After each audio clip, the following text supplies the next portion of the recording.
but every single step was a challenge, and every challenge I have learned something. And I'm happy to see where you're today. And we going to the markets in Bangalore, Kerpuram is something I remember. We would apply for more than 50 to 100 jobs, and we have attended every single job fair. Difficult yet so fulfilling because, as you said, your dad is into business and going into the same field. We grew up eating khara bun when I did not know what jalapeno bagel was before coming here. I need my me time too. For me, tea after my husband goes to work and my son goes to school. That's the best. 8:45 to 9:15. I need to drink my tea. That's the best. I enjoy that way too. Yeah. Trying to help women who are into different fields. So was it always part of your vision? One of the most emotional years and days for me. And saving that as a memory? Hi everyone, welcome back to The Right Connect. Stories that inspire and journeys that unite. I'm Sakshita. And I'm Pranita. Today we have an incredible guest whose journey is as vibrant and intricate as the fabric she brings to us. She's an engineer, a blogger, an entrepreneur, and a mom to 3 wonderful children. She's the heart and soul of Shoppers Sante, a one-stop shop for all things Indian, bridging cultures and supporting artisans. And another fun fact, she also has a beautiful voice. Let's welcome Sindhu Gupta. Wow, that was an amazing introduction. A huge thank you for you both, Pranita and Sakshita, for such a heartwarming introduction. I am really excited to be part of the Right Connect to share my journey. That's awesome, Sindhu. We really are very excited to, know your journey. So let's start from the beginning. Where are you from and what made you move to Canada? So I was born in Mysore, grew up in Arsikere. For education, I moved to Mysore, did my +1 and +2, followed by engineering in Bangalore from BMS College. And work took me to Hyderabad, where I really embarked the first chapter of my career. The biggest leap was in 2014, March 5th, when my husband and I landed here in Toronto to embrace a new journey. And with new challenges and excitement. That is when it all started. So moving from a small town from South India to one of the largest cities in North America, being a hardcore fan of filter coffee to getting adjusted to Tim Hortons double, and watching cricket to cheering for hockey on ice. From the security and safety of the family always to a place of unknown, to a place of fear, from +33 degrees to -33 degrees, from a country which is really rich in culture and heritage to a country which welcomes every single immigrant with a warm heart. It was quite a journey, 11 years of journey in Canada. I definitely want to share, some of the ups and downs and some of the achievements, I must say, and some of the hardships that I've been through in this 7 years of journey. So every change that I mentioned was a challenge, and every challenge was a lesson. And these changes have definitely shaped me to where I am today. Yeah, Sindhu, it's so fascinating to hear about, difference, how you compare like our India with, the place where you live now. And I think it's also interesting to hear about like how you came from your roots to, here and how you built your career here. So you have a mix of careers, right? So you are an engineer, you are into blogging, and now an entrepreneur. How did your journey lead you to where you're today? Sure. I definitely want to share some part of this story as an immigrant. So in 2012 was when we got married, and little bit did we know that we have to move to Canada just after the marriage. So just after I think 1 or 2 months, we received this letter from immigration saying, in the next 30 days, you'll have to submit all the documents, and then, you have to plan for your move. I had no idea about this at all because my husband had applied for the PR in 2010. So it took almost 2 years plus for it to process and everything whatnot. And that time, for us to move to here, the financial requirement was to have 8,000 Canadian dollars sitting in your bank account for 6 months. So obviously, now that you're married, you did your honeymoon, you did all the shopping, and there's no money left. So how do we do that? That was our first challenge, to get that money. So families pitched in, both the families pitched in, and I must name this person, one of our friends, Paul Da. So he did not ask a single question. He gave the money that we wanted, and successfully we landed here in March 5th, 2014. However, something that we did prior to landing is networking when we were in India, because we did not have social medias wasn't this powerful back then, like 11 years before. It wasn't this impactful. Like, there were no WhatsApp groups, there were no Facebook groups. The only way we could connect was if we knew somebody, but unfortunately we knew no soul here in Canada. So we definitely have this fear and anxiety. What next? Like, we have to leave our super secure jobs and then move to a country without jobs. So we did this thing. We reached out to our companies, like both my husband and I, and then we said, like, this is the situation. We have got our visas. Is there a possibility that you could transfer us? Because both were working for multinational organizations, and then we thought, like, probably transfer would be the easiest way. No, that did not happen. So they said, no, that's not a possibility, because obviously there should be an opening here, and also it is two different entities. It wouldn't come under the same sector. And then, but the only one thing that we did was we did not leave our jobs there. I took a sabbatical leave. My husband was on loss of pay, but we had let our managers and, like, the HR people know that this is what is the scenario. And one of our very close friends, Guru, he mentioned, okay, you guys have 6 months of time, because 3 months of yours and 3 months of yours. If you cannot land a job in 6 months, or like say 3 months, then Canada isn't the place for you, or maybe Canada doesn't need your skill sets. So that stuck in our head. So we knew that we only had 3 months. So we wanted to do the best we can. So all we asked for from the HR was to just drop our resumes into our respective companies here in Canada.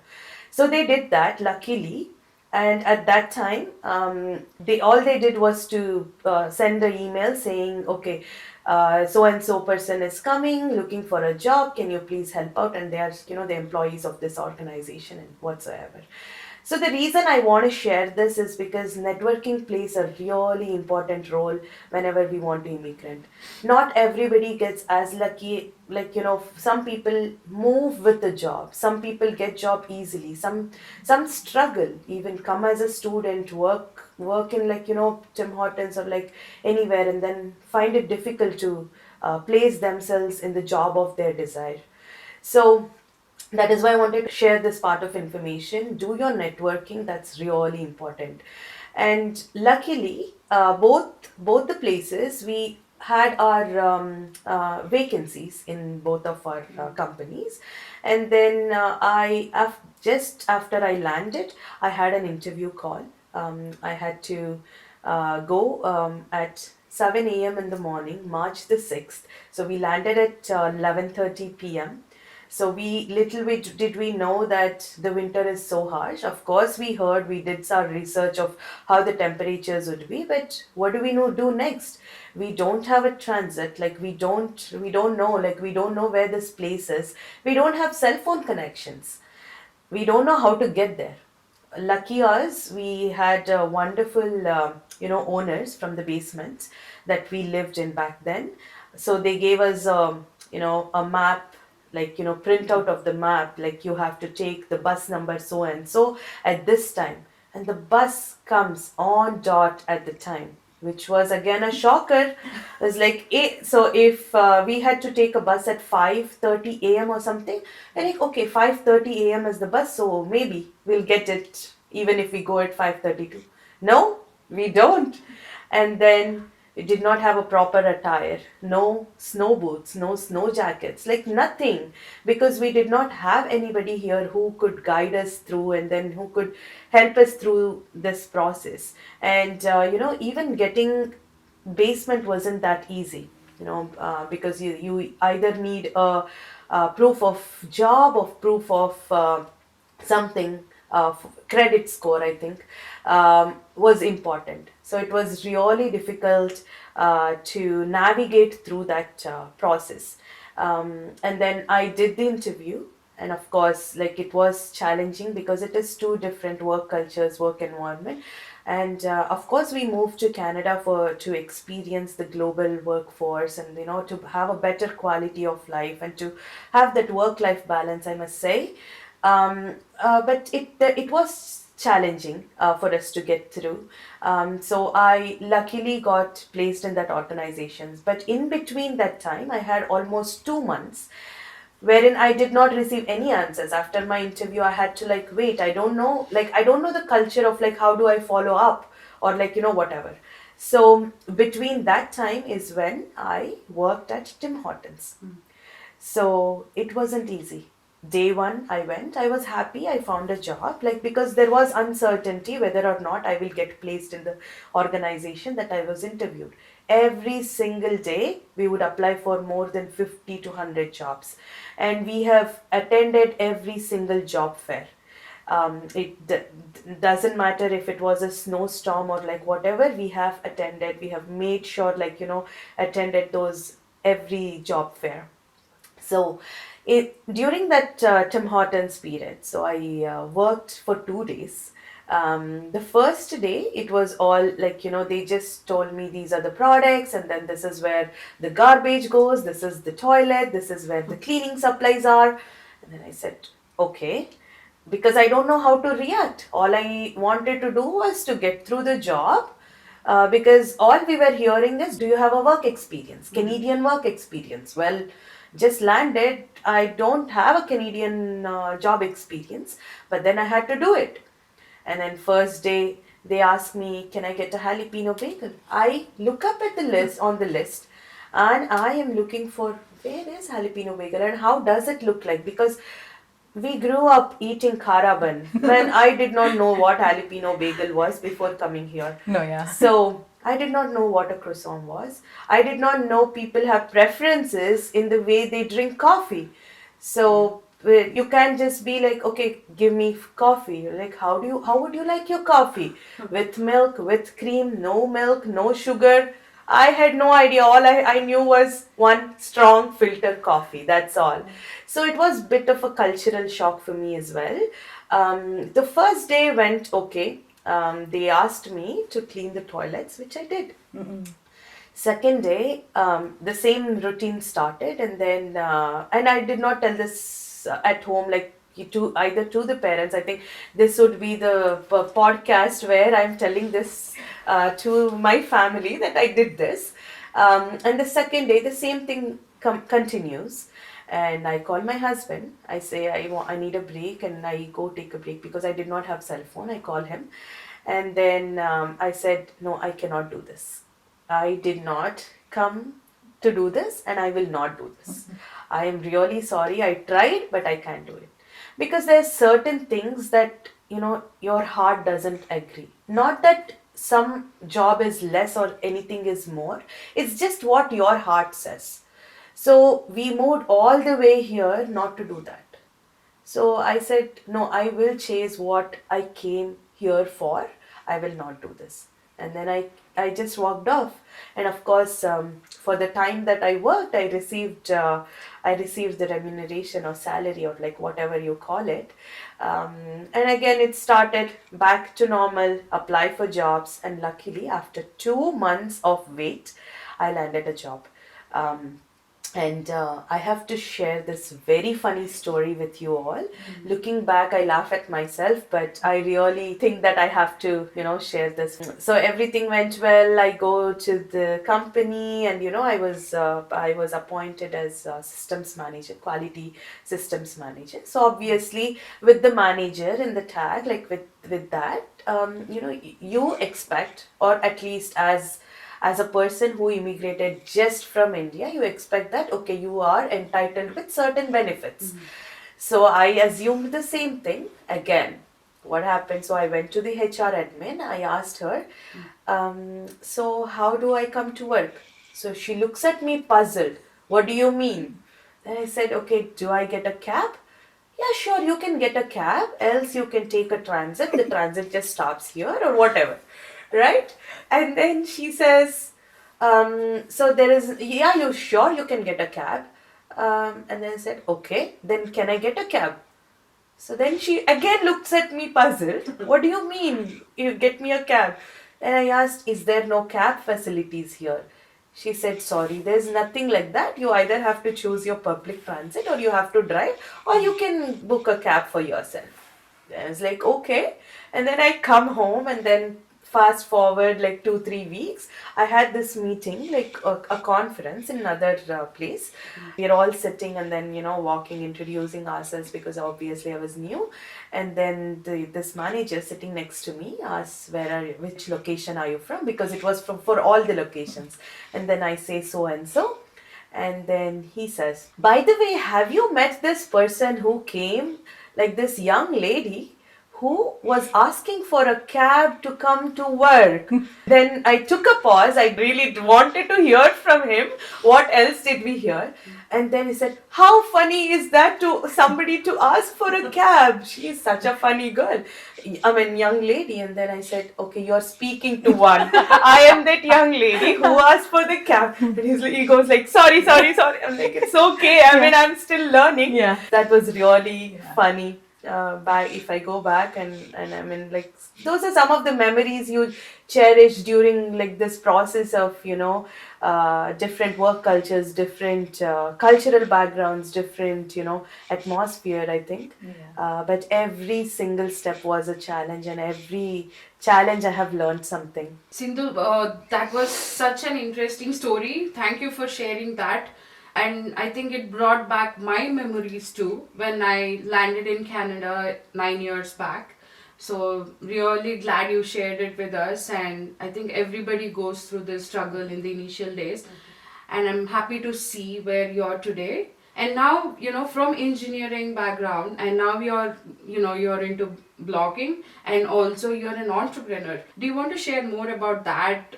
How are you managing, blogging and entrepreneurship along with your regular, full-time work? Sure, definitely, Sakshita. And thanks for the question. So, this business happened to me in the year when I was the most depressed, I must say. The year where I lost my father. The year where emotionally I wasn't stable. I had lots of challenges. So that is when it happened. It happened in 2020, September. So back then, I think everybody, all of us remember COVID days. I think that was when, my communication with family, I think for all of us across, like we started to be at home more, connect with people more, connect you to your loved ones more than ever before. Whether it could be talking to your parents back home, or it could just be spending time with your family, with your loved ones, because you don't have to travel to work because you were at home all the time. So I think that was when we started to be more with the family, and that's the same thing happened with me as well. I started talking to my parents more, which otherwise wouldn't happen with our work and our busy schedules. And then when this COVID hit hard, all the businesses, like most of the businesses, were closed across. It just did not affect one part, it affected the entire world. So during the conversation, my father, who was into business, he did mention about all the small business owners in India, how they were struggling, be it like artists or like a weavers or like everybody, how they are struggling financially to even get get their day through. And just after he shared that piece of information, I think 1 week after, I lost him to COVID. It was one of the most emotional year and days for me. Little did I know that I couldn't go back, or those were the last few words from him. I had no idea that, there would be a day where I have to face challenges like this. And not to a single soul do I expect, or like, do I even, I just wish that nobody to go through something like this, because it's not easy. You're not able to travel because there are no flights. Of course, how would you choose? Choose between the family who gave you the life, or choose be with the family who you built. Like, it was such a difficult period for me. And that is when things stuck hard. Like, I felt life is so uncertain. And I always wanted to do something. Like, I always wanted to, because growing up in a business environment, my mom was an artist.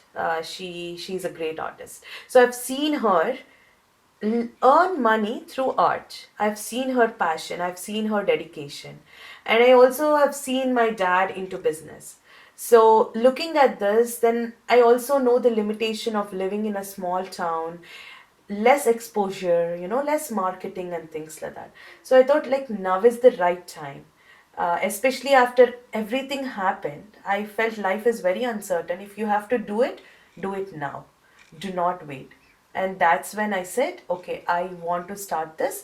I want to start with the cause to support women artists, women business owners, women manufacturers, everything women. Because I feel in the society we need a little more extra effort, to be successful. So whether it's a business, whether it's a profession, or like anything for that matter, there is an extra effort needed by women. So that is when it all started. So I must say, Shoppers Sante is proudly for women, by women. Of course, like we have all products from clothing, accessories, home decor, you name it, we have it, like festival decors, return gifts, etc. But the purpose for me to start was this. So I'm so glad that it happened, and I'm super happy that I've been successful in keeping this journey alive so far. So, Sindhu, first of all, really sorry to hear about your dad. Loss of a loved one is very difficult. And, for you to, in the same year, for you to start Shopper Sante must have been difficult yet so fulfilling, because, as you said, your dad is into business and, going into the same field must have felt like you're taking him with you, along with you, right? Absolutely. Yeah, that's amazing. And also, it's so lovely to see that you chose engineering and Shopper Sante, which is your business, and you have a diverse path in your journey. That's truly incredible. And now that I know that you're a mom of 3 wonderful children, you have Shopper Sante, you have a full-time job, and also you blog along the way, right? So how do you manage all this? Um, so I think one question that I get asked the most, whether I'm at parties or whether I'm meeting my friends, is how do you manage? Like with one, we cannot. Like, how are you doing it with three, your profession and like, your business and everything? Um, well, like blogging is something happened to me. Like, I did not force myself into it, or I do not put extra efforts to do that. I love taking videos and photos wherever we go, whether it's just in a restaurant, or like whether it's a play area or like anything. And then I kind of like to share. If I like something, I would like to share it with somebody who may, want to visit, whether it's again like a restaurant or like any area for that matter. Because social media is very powerful. Like today, if I get to know about something, about a book or like about an activity for my kid, I feel really happy that, because someone shared, I'm able to do it with the kids. And similarly, I thought like, why do I have to keep everything to myself in my phone? Why don't I share it on social media, so that somebody, it might be helpful for someone. And that's how blogging happened. And apparently I started collaborating with some of the businesses. So it's just I'm really new to this blogging journey, but I definitely want to explore that area as well. And another question I get to ask most is, as a mom of three, how do I juggle? I must say that the credit I will give is to my husband and also my kids. He has been a greatest support, greatest pillar, like backbone in everything.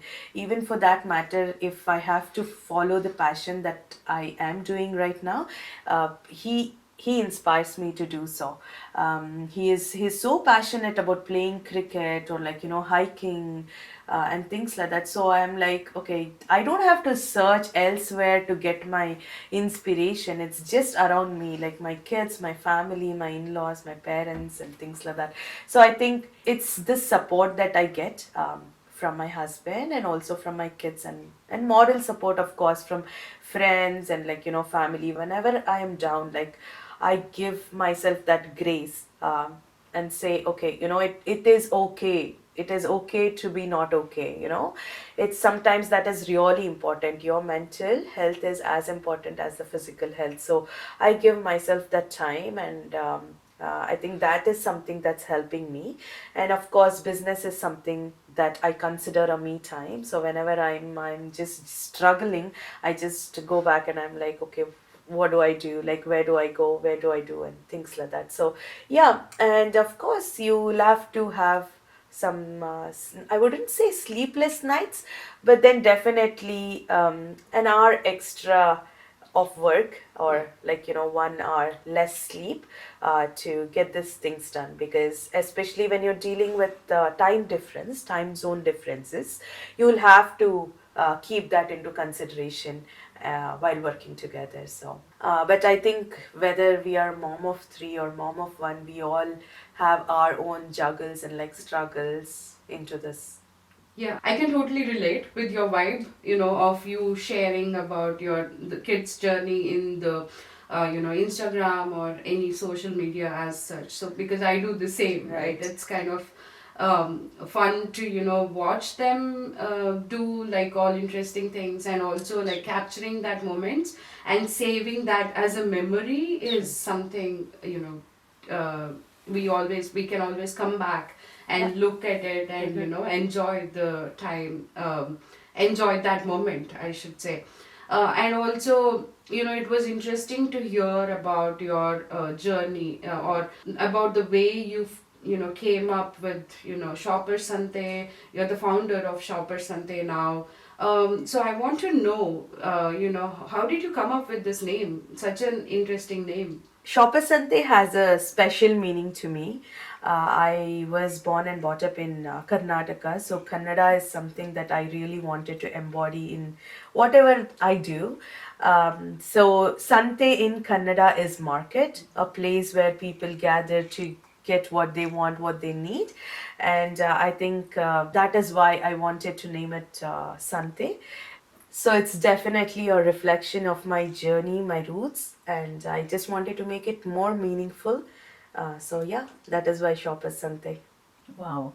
That's a truly beautiful name. First of all, when you said Sante, I so connect with it because I'm from Bangalore too. True. So Sante, and we going to the markets in Bangalore, Puram is something I remember. Yeah. So Shopper Sante is a one-stop shop for everything, all things Indian. So if somebody wants to start a business similar to this, how do they get to connect with artisans, weavers, or what's the process of setting up such a business? So I definitely wanted to share this piece of information with your audience. So one thing is to know the market, know the targeted audience or like targeted customers, and then whether or not those products will be sellable here or not. Of course, then comes your logistics part, the shipping, considering the pricing and everything, and the licensing requirement, of course, wherever you live. What are the business licenses that is needed, whether or not you have to go through that process or not, that's important as well. Getting connected with artisans, with manufacturers and everything, that is something that I learned through the process. Like I did not have directory to say, okay, these are the weavers, these are the artisans I can contact and things like that. So something that I learned through the process is what this was. So knowing again, everything is available online. Internet has everything, all the details for manufacturers. But then if you have to particularly concentrate on women, then that is something that I already did research. So I would say if anybody who is wishing to do a similar setup, do reach out to me on my Insta handle. It is called Shoppers Sante, and I am more than happy to help in terms of providing the contacts. Or Shopper Sante is now also into wholesale. You don't have to take all the headache of like shipping and the customs and talking and like to coordinating with all these people. We do it for you. So something that we started this year was wholesale. So yes, we are into it. That sounds so exciting, and I think it must have been a overwhelming process, to set up this, turning your passion into a full-fledged business, which is not so easy, right? It is not. And also you're, bridging the cultures and trying to help women who are into different fields. So was it always part of your vision? Yes, definitely. Like I said, I have always wanted to do something apart from my professional life, social life, and then apart from my family life. So yes, it happened to me. But in business, something that I really found was finding that time. Time is the key. Like you find that right time when you need to start is the key. And it was right, I felt, because 2020 nobody could travel to India. And 2020 was the year when most of the people bought their house. 2020 was the year again, like when people really were into shopping, because you didn't have to spend anything like much on like traveling or like going to restaurants and things like that. So people had money, they wanted something, and then that's when that was the right time that I started. Of course, there has been many challenges. There has been days when I really felt like I'm the CEO of this, and then I've done so many sales. I'm so happy and things like that. And I've days where I had zero sales as well. So you have to like keep everything in mind while setting up this business, or like going through this process. Financially, I think we'll have to plan, because it doesn't give you much margin if we are not if we are not aware of all these challenges. Because from the time I started to now, the shipping prices have increased by 40%. So it is not easy. So because everybody now, internet is so like you know the prices. Like if I have to sell a product here in Canada, you already know the price of it in India. So I can't be like, I have to be very nominal. However, something to remember also is my shipping cost, the customs, my business setup, and the time that I put in. So all these have to be taken into consideration to set up the business or to take it through. Yeah, that's a good piece of advice, I think, for anyone who were to start a business similar to this. So with the sourcing and importing, were there any like major challenges you faced during this phase? Yes, definitely. One of the challenge is the timing. Sometimes what happens, even like with the transit time, from the time it left the country to the destination, sometimes with no reason, the items get stuck in the customs. It can be for any number of reasons, but then it has to go through its process of like, security check and everything. But then it will be time bound, because if you have to deliver something to your customer at that time, then it'll be a challenge. So that timing has always been a challenge even till date. So I always tell my customers, if you want something, please do give me that grace time of like 15 days or something. Of course, there will be instances where the customers want like immediately, so I request them to pick something from in stock versus me ordering something new.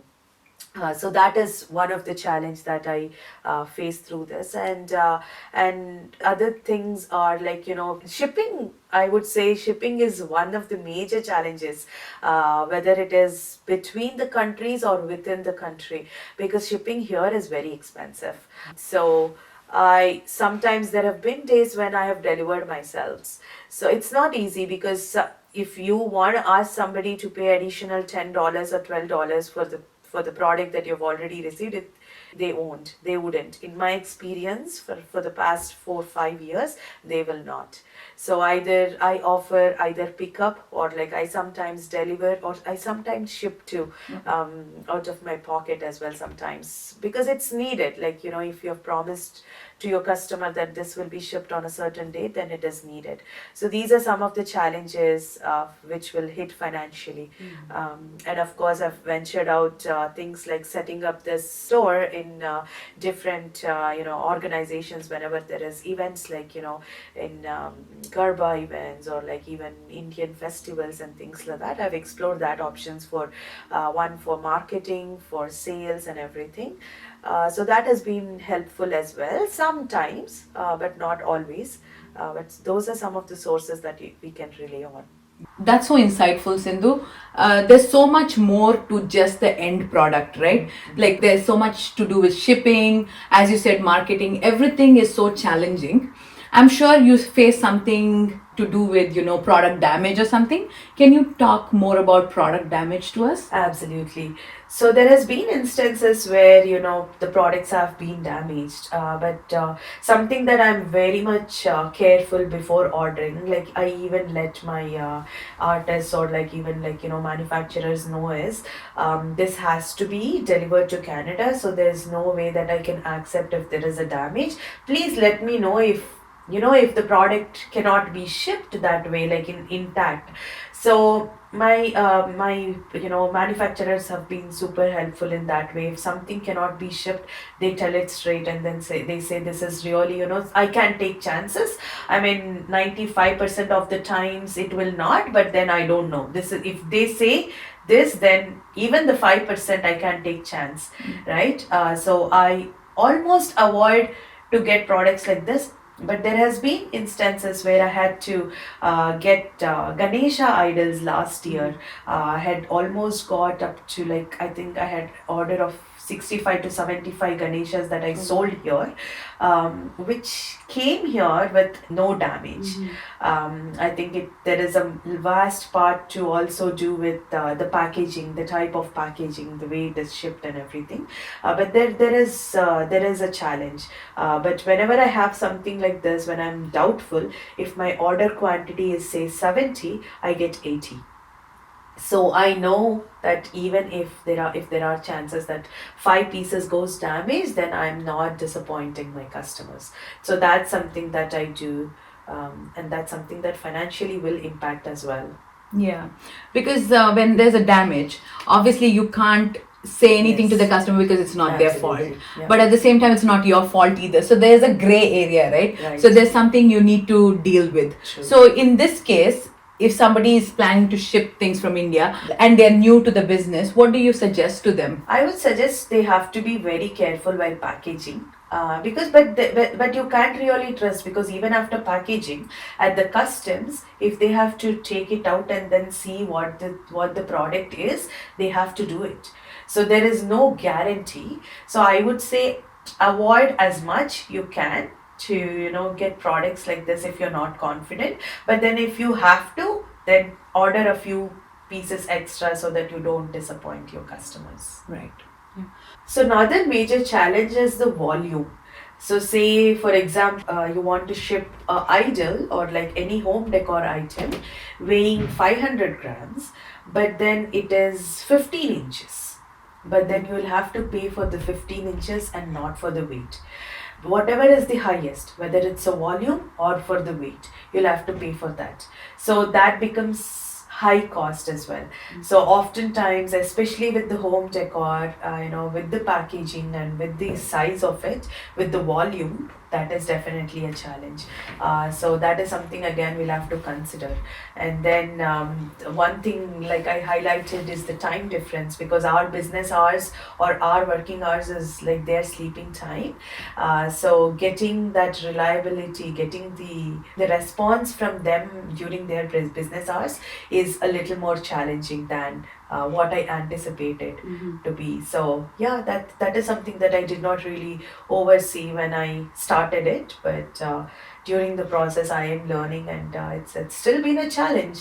well, I think I have to face it. Sindhu, thank you so much for sharing, all this insights about your setting up the Shoppers Sante and all the challenges you're facing, through this journey. Anybody were to start a business similar to Shoppers Sante, I think these are some of the things they can keep in their mind while starting the Absolutely. business. So just switching a gear a bit now. So you have moved from your traditional career of engineering into blogging and entrepreneurship. Was there any challenge you faced during this transition? Definitely. I mean, timing is a major challenge. I still continue to work. I have a professional life as well from 9 to 5, and after that, I have time for my family. And then, of course, like I said, because of the timing difference, blessing in disguise. So, when I put my kids to sleep and everything is fine and done, then is my business hours. So, of course, that 1 hour sacrifice of sleep is needed, but then, yes, it's okay. I mean, you have to, if you're passionate about something, I think we'll have to spend that time, or like find that time, in fact, to continue your passion. Yeah, that must be a huge shift because, and juggling all three together is not easy, right? Because time is always, it's only 24 hours in a day. You don't have more than Absolutely.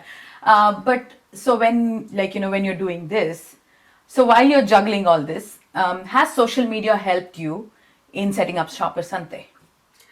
Yes, definitely. So, two different things that I have is one is Instagram, of course, Facebook, and then WhatsApp. So, I do have active customers, more than 250 on my WhatsApp group. So, definitely it has helped, share the products online, whether they contact me or like anything, because it is all online store. I do not have like a physical location, though I do have the place where I keep, like you can come and see the products, but then it's mostly online. The everything is being shared on social media platforms only, and the contact is done. So yes, it has definitely helped me. Yeah, that's so true, Sindhu. I think blogging, it builds a community for you and it helps in your business. So that's a good way to for your marketing as well, right? So being a mom of three, how do you focus on your business and how do you get your me time? How do you overcome that? Yeah, I think I've been vocal for the me time. The moment I know that things are not right, then I speak up. I tell my husband, or like whoever is at home, I tell them I need my time. I cannot function this way. And I think it is very important for us to be vocal. Like people don't understand if not said otherwise, right? So that is something that I have done. I speak up. Awesome. So what's your me time like? Just sip a cup of strong filter coffee, watch some movies or Netflix, chill, and like, yeah, that's all. Yeah, I need my me time too. For me, tea after my husband goes to work and my son goes to school, That's the best. 8:45 to 9:15, I need to drink my tea. That's the best. I enjoy that way too. Yeah. Send everybody to work, to school, to the daycare and everything, and just sit and drink coffee and do nothing. Right? That's so important. At least for us women, I think to Yes. reset our functioning, we need that part, right? It does. Yeah. It's fascinating to hear all of us have like quietly, similar me time Right? stories, right? It's True. nice. Yeah. And Sindhu, as you said, you're very vocal. I also know that you have a good voice. So wanted to know, did you like take formal lessons, and what made you take up singing? My inspiration is my dad, my father. So I grew up listening to him sing all the time, whether it's just family gatherings, festivals, or just a normal day. He would always hum. He would always sing. So especially like if my school friends are watching this, they'll know like in all the competitions, every single competitions I have won in the singing competition during school. It's because more than me, he would sing. And I was been like listening. Sometimes we hear this motivational line saying, your kids will copy what you do. You don't have to tell them, you just do it and then they'll do. And then I think that's what happened. He would just sing. Even my song, the song that I practiced at school, if I just sing once, he would learn that and he would just be singing, and he wouldn't ask me to practice, eh? He wouldn't ask me anything. He would just sing, and then that's it. That kind of inspired me, and of course, my parents sent me profession to teacher Srimati Vidwan Veena, who taught me music. I did my junior exams in Carnatic music. I couldn't continue any further because of studies and change of place and commitments and things like that. But that is still something that I want to do. Let's see, when I get. I don't think so. I mean, my husband always says you don't really need a time. Like when you're cooking, when you're taking care of kids, so whenever it is, you can just sing. Like it's not something you need a dedicated time. So don't complain me and Yeah. say that you do not have time to practice. So it doesn't require any practice. So that he inspired me to sing. He was such a soulful singer. So yeah, that is how the musical journey began. Yeah, that's very nice to know that you got this singing passion from your dad. And I think I've seen one of his singing videos you posted in Facebook. And I've also heard you sing as well. But for our audience, do you mind singing few lines? Sure. ಬಾನಿನ ಹನಿಯು ಧರೆಯಿಂದ ಪುಟಿದು ಕಾರಂಜಿ ಭುವಿ ಸೇರಿದೆ ಸೋತ ಹೃದಯ ನಾ ಕಂಡ ಕನಸು ನಿಜವೆಂದು ನಗೆ ಬೀರಿದೆ ಬಯಕೆ ಮರಿವೆ ಹೃದಯ ತಡಿವೆ ಇದು ಕಹಿಯೋ ಸಿಹಿಯೋ ಕಣ್ಹನಿಯೋ ಅರಿವೋ ಇದು ನನ್ನ ಹಸಿರು ಕವನ ಜಸ್ಮಾತ್ ಮಾತಲ್ಲಿ Thank you. Wow. That was so amazing. You Yeah. have a beautiful voice, I must say. And yeah, thank you for singing this because this is one of my favorite songs as well. Mine too, and especially because of Kicha Sudeep. It actually gave me goosebumps because my dad's a good singer. Wow. And when you started singing, I swear I could only think of my dad because he still sings, but it's amazing. It's beautiful. Good to know. So what's next for Shoppers Sante? Sure. So, like I said, Shoppers Sante this year stepped into wholesale journey. There's something brewing in Shoppers Sante. Stay tuned. I'll let you know. Sure, but definitely there's something coming up. There's something that the team is working on. So we'll see where it leads. Yeah, that's amazing. Sindhu. And I love, how you're always thinking ahead about, what more to do. And I think such I must say, it's a huge talent you have got. So that's incredible. I want to know what's the most rewarding part of, running Shoppers Sante and about this whole journey and, you helping all women entrepreneurs or artisans, weavers. What's the most rewarding part for you?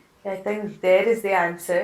The most rewarding is, because this business started with the passion, of course, and then business started for a cause.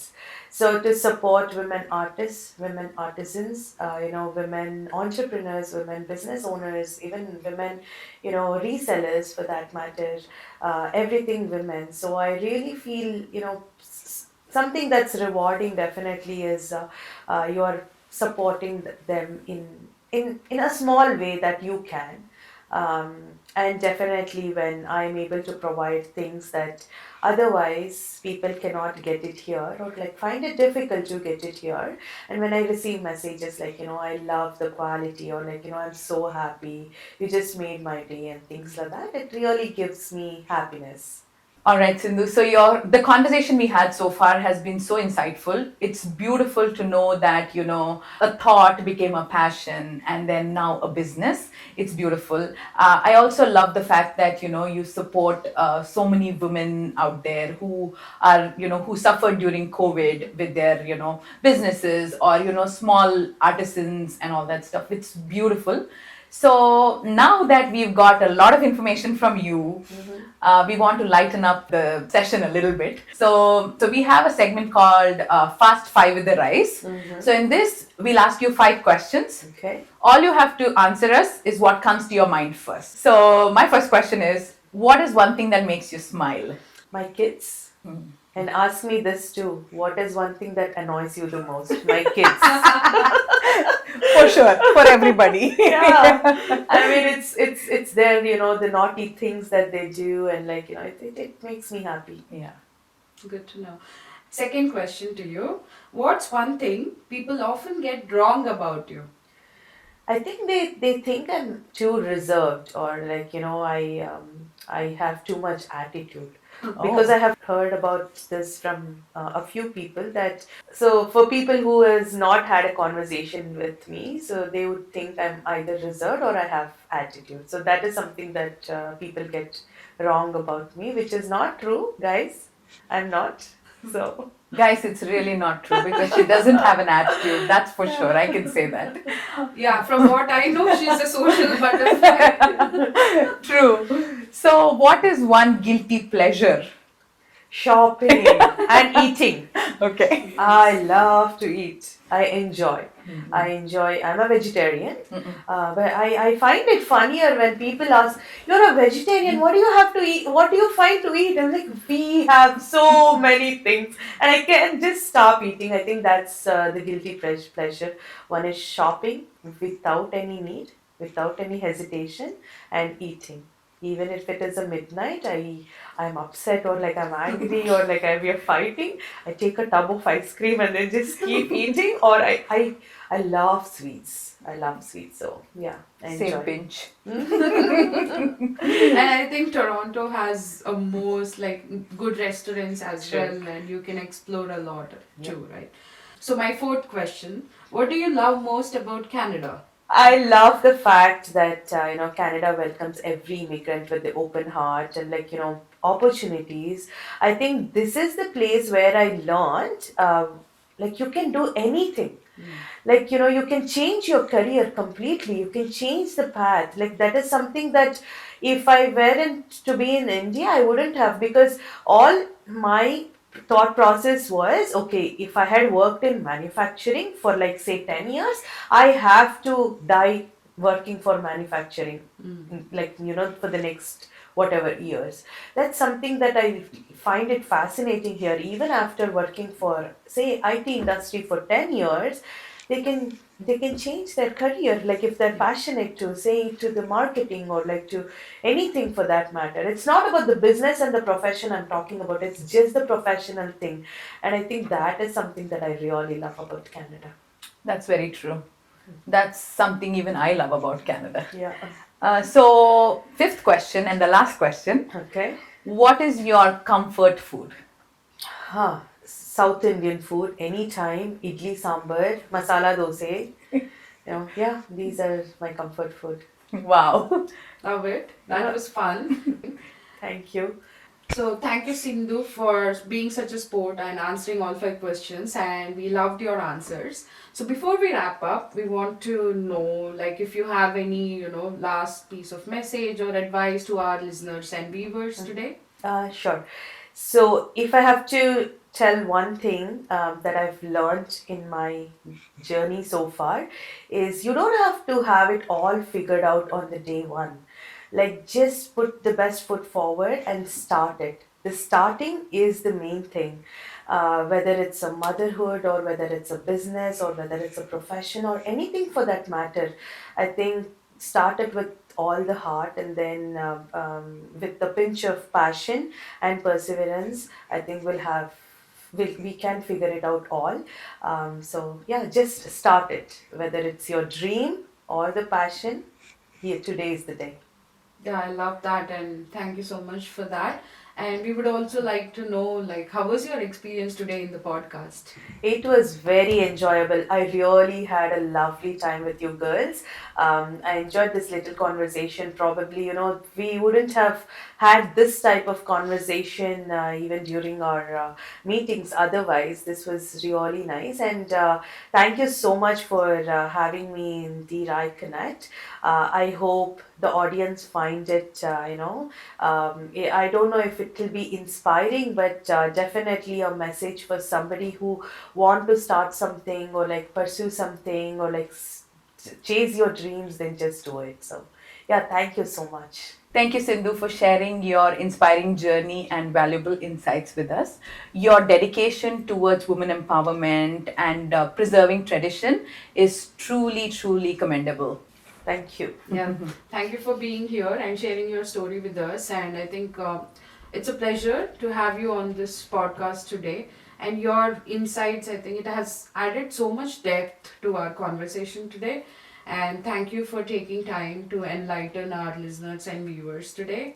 So, as a token of appreciation, we have a hamper for you. Oh, Yeah, thank you for sharing your story. thank you so much. Thank you so much, Thank Sindhu. you. So, Sindhu, before we wrap up, you already mentioned that you have a social media handle. Please, can you share it again so that people can reach out to you? Sure. It's called Shoppers Sante. We are on Instagram and Facebook. It's SHOPPERS and the email ID is shopperssante2020@gmail.com.